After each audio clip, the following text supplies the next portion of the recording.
second grade science writers. Welcome to Writing Lesson 8.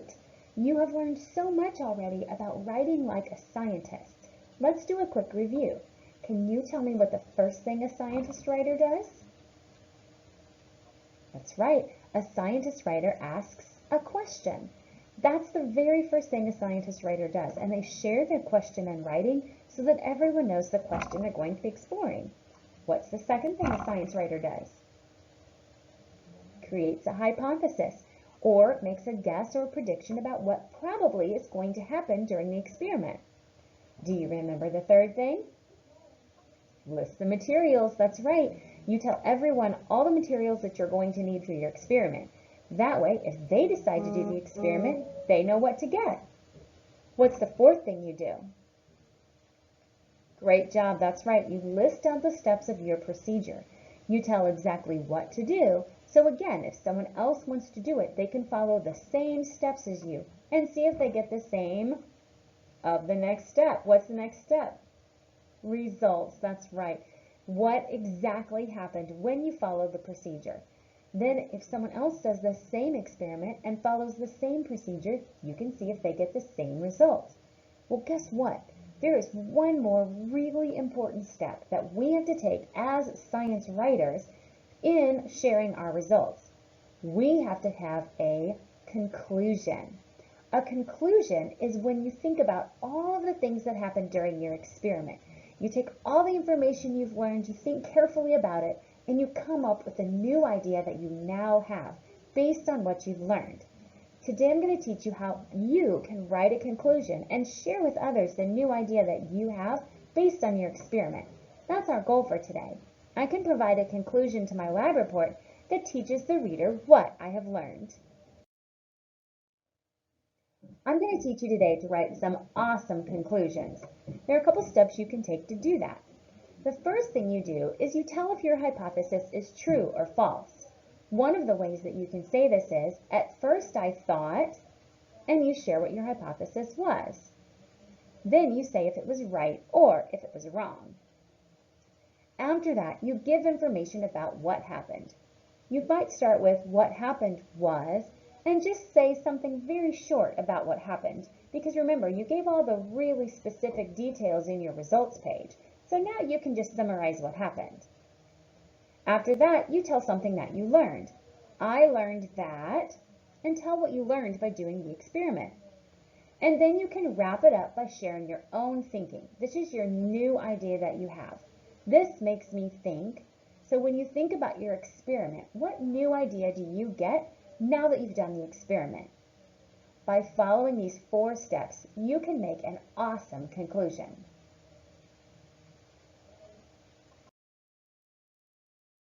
All right, let me show you how to write an awesome conclusion by going back to one of the experiments we've already done. I'm going to think about the experiment we did when we were thinking about how the sun heated the earth. Do you remember how we left a thermometer in water, in soil, and in air and decided which of those heated up the most? And we discovered that the thermometer that was left in the air actually heated up more than the water in the soil. All right, let me show you how to write an awesome conclusion by going back to one of the experiments we've already done. I'm going to think about the experiment we did when we were thinking about how the sun heated the earth. Do you remember how we left a thermometer in water, in soil, and in air and decided which of those heated up the most? And we discovered that the thermometer that was left in the air actually heated up more than the water in the soil. I'm going to show you how to write a conclusion page for that experiment, so you'll have an idea of how to write one for the experiment that we just did. So just like always, I need to put a label on my page so that I know what page of my report this is going to be. So I'm going to write at the top, conclusion. And remember, on that lab experiment, or that lab report, I was using blank paper. So I wanted to get another page of blank paper so it matched. I'm going to leave some space for a sketch and to add some of those things, and now I'm ready to do the writing. First, I have to tell if my hypothesis is true or not. So I'm going to start by saying, at first I thought, and remind them what my hypothesis was. At first, comma, because that's a phrase, I thought the sun would heat the water the most. That was what my hypothesis was, but that was not correct, was it? So I need to say that. This wasn't, and I'm going to add a contraction there, so I need an apostrophe. This wasn't correct. So now I'm ready for step 2. Give information about what happened. What happened was, and remember, I don't have to share all the results. I can just summarize quickly.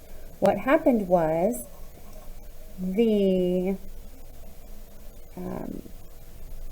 air, I have to remember what I was going to say.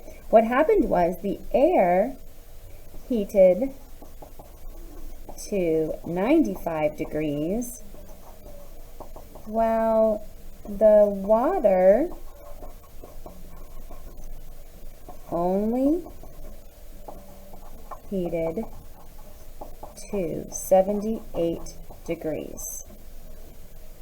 So now I told what happened, I need to say what I learned. And what I learned was that the air actually heats warmer than the water.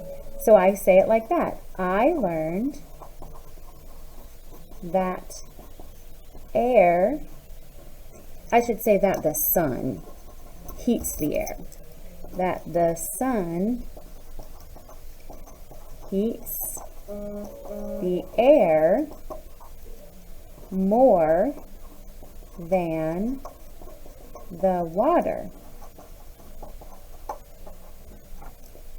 So now I'm ready for the last step. Include your own thinking. Well, if I'm thinking about the sun heating the air and the sun heating the water, and I put those ideas together, what I am thinking is, I think this is probably why we go swimming on hot days, right? Because that keeps us cool. I'm going to add my own thinking at the end. This makes me think that is why we go swimming to stay cool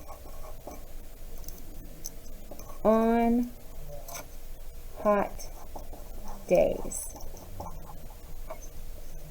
Now I have an awesome conclusion.